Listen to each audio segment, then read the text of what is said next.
দাসত্ব, অসুস্থতা, এগুলো নিয়ে আমাদেরকে টিকে থাকতে হয়। এটা দুনিয়ার ফিচার, মিলাই ফেললে হবে না। জান্নাতের ফিচার একটা, দুনিয়ার ফিচার আরেকটা। দুনিয়াতে কষ্ট থাকবে, বিপদ আপদ থাকবে।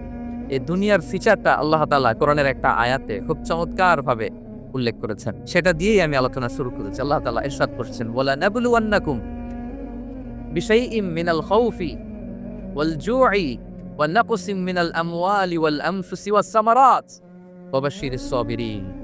আল্লাহ তাআলা বলছেন, অবশ্যই অবশ্যই আমি তোমাদেরকে পরীক্ষা করব, ভয় দিয়ে, ক্ষুধা দিয়ে, সম্পদের ঘাটতি দিয়ে, আতঙ্ক দিয়ে, প্রাণনাশ দিয়ে, ফল ফসলের হানি দিয়ে পরীক্ষা করবে।